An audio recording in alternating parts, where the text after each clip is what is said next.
Cell includes exchange. बहुत simple, मतलब ये कि हम, मेरे पास कोई बिल्डिंग है, हम बेच करके उसका कैरिंग अमाउंट रिकवर करेंगे। बेच करके हमको रुपया मिले, कैश मिले, ये जरूरी नहीं है। बदले में कोई दूसरा एसेट भी मिले, दैट्स ओके। इंड एस 105 इन दोनों में भेदभाव नहीं करता। It says it's okay, you are selling it, the asset is held for sale, whether you are going to cash in consideration or you are getting any other asset in consideration, it hardly makes a difference to us. आप आराम से उसको non current asset held for cell बोलो, हमको problem नहीं है। 8, abandoned asset. किसको कहते हैं अबैंडन्ड असेट? अगर कोई असेट मैं यूज में नहीं ले रहा हूं, रख दिया हूं, बाद में हो सकता हम उसको यूज में ले लें, आई डोंट नो, बट अभी हम उसको यूज में नहीं ले रहे हैं, तो क्या हम उसको non current asset held for sale बोल सकते हैं? The big answer is no. Non current asset held for sale बोलने के लिए वो तीनों बातें होनी पड़ेगी। 1, it is held for sale. 2, it is available for immediate sale. 3, it is highly probable that the sale will take place with in 1 year. So एक abandoned asset में क्योंकि ये कंडीशंस फुलफिल नहीं होती, तो हम उसको non current asset held for sale नहीं बोल पाएंगे। आइए पढ़ते हैं। An abandoned asset means an asset which we are not currently using, but it is not a non-current asset held for sale. This is so because both the conditions have not been satisfied. वही दोनों condition जो बोला अभी मैंने। So easy है, समझ में आ रहा होगा। Now we are going to the 9th paragraph. नाम है asset acquired exclusively with a view to its subsequent sale. मैंने खरीदा ही नॉन करेंट असेट को बेचने के लिए है। खरीदा है, मैं बेच दूंगा, तो सर क्या प्रॉब्लम है? हो गया तो non current asset held for cell.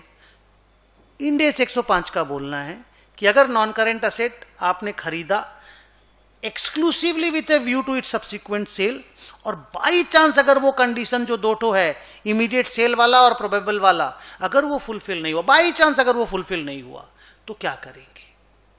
The answer is, आपको वक्त इंड एस 105 दे रहा है कि अगर 3 महीना के अंदर अंदर आप वो कंडीशन फुलफिल कर लेने वाले हैं तो कोई प्रॉब्लम नहीं है, आप उसे non current asset held for cell के रूप में क्लासिफाई कर लेना। मतलब एक तरह से आपको वो एक छोटा सा टाइम पीरियड दे दिया कि भाई मैंने तो खरीदा बेचने के लिए, बट मान लो मुझे कुछ करवाना पड़ेगा, या मान लो मुझे कुछ करके बेचना पड़ेगा, तो वो करने के लिए आपको 3 महीना का टाइम दे रहे हैं। If it is expected with in 3 months कि आप उसको उस लायक बना देंगे और बेच देंगे, तो हमको कोई प्रॉब्लम नहीं है। लेकिन प्लीज, अगर कोई नॉर्मल नॉन करेंट असेट है जो आपके पास पहले से यूज में चल रही थी, उसमें आप बोलोगे हम 3 महीना के बाद यूजेबल कर, माने उसको सेलेबल कंडीशन में लाके बेच देंगे, तो क्या ये वाला हमको बेनिफिट वहां भी मिल जाएगा? तो मैं पहले से उसको ना कर चुका हूं। ये सिर्फ उस असेट के लिए जिसको मैंने अभी अभी खरीदा और बेचने के लिए खरीदा है, और बेचने के लिए खरीदा और बाई चांस मान लो वो 2 कंडीशन फुलफिल नहीं हो पाया, तो 3 महीने का वक्त है, कोई प्रॉब्लम नहीं, 3 महीने में वो कंडीशन फुलफिल करा लो, हम आपको उसको non current asset held for sale बोलने दे देंगे। पढ़ता हूं मैं।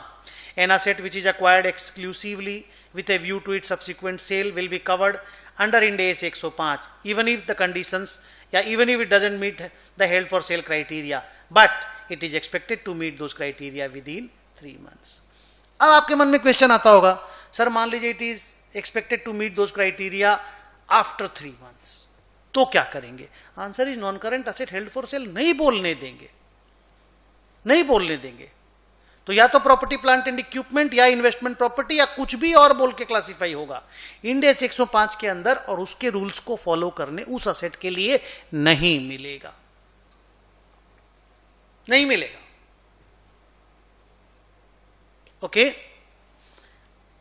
10th पैरा कि sir if there is a non current asset which is held for distribution to the share holders, मतलब डिविडेंड के रूप में मान लो डिस्ट्रीब्यूट करने वाला हूं किसी नॉन करेंट असेट को, तो कोई प्रॉब्लम नहीं है, non current asset held for sale की तरह ही ट्रीट होगा। A non current asset held for distribution to share holders is also covered under Ind AS 105।